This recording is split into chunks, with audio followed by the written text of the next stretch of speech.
آج کل تمام اچھی باتیں، ہمدردیاں، سچی محبتیں اور انسانیت سوشل میڈیا پر تو موجود ہیں، لیکن انسان کے کردار میں نہیں۔ بہت مضبوط دکھائی دینے کا سب سے خطرناک نقصان یہ ہے کہ لوگوں کو کبھی یہ خیال نہیں آتا کہ آپ کو بھی تسلی کی ضرورت ہے۔ قدرت نے مرد کو طاقت اور عورت کو زبان دے کر حساب برابر کر دیا ہے۔ آدھی دنیا نے اپنی آنکھوں کے قیمتی خواب اور زندگی جینے کی آس صرف اس عوض بیچ دی ہے کہ لوگ کیا کہیں گے۔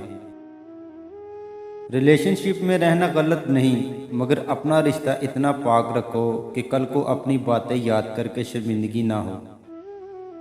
5 انگلیاں برابر نہیں ہوتی، لیکن اگر ان کو جھکا لیا جائے تو برابر ہو جاتی ہیں۔ بعض اوقات زندگی تب آسان ہو جاتی ہے جب ہم جھکتے ہیں اور نرم رویہ اختیار کرتے ہیں۔ من پسند شخص ہمیں بتاتا ہے کہ ہماری اوقات کتنی ہے، اور کسی میں یہ جرات نہیں ہوتی۔ تم روتے ہو مرنے والوں پر، بے بسی دیکھو جینے والوں کی۔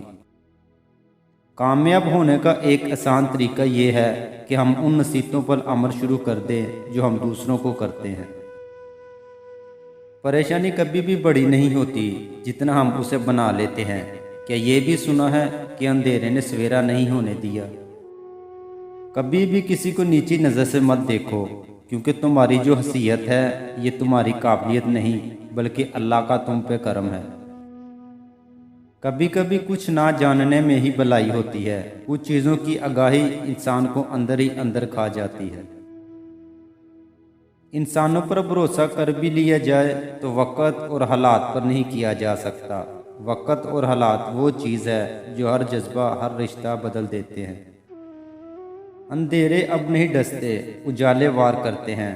وہ دشمن بھی نہیں کرتے جو اب یار کرتے ہیں۔ ساتھ نہ دینے والوں کا طریقہ واردات یہ ہے کہ وقت پڑنے پہ وہ ناراض ہو جاتے ہیں۔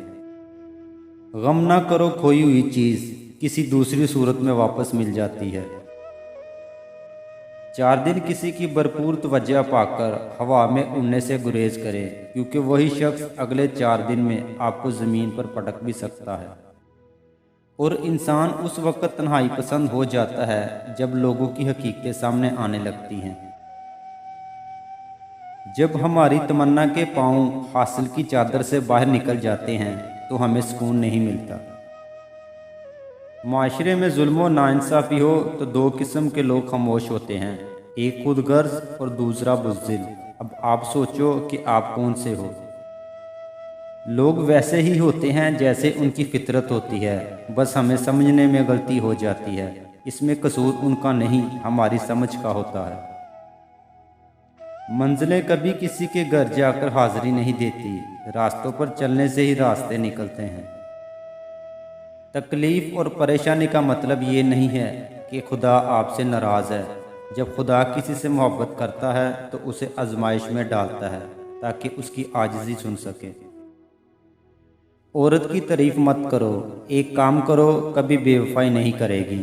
عورت کی تعریف سے زیادہ اس کا احساس کرو، اس کی عزت کرو، کیونکہ احساس ایک ایسی چیز ہے جس میں آپ کو غیر کا دکھ بھی اپنا لگتا ہے۔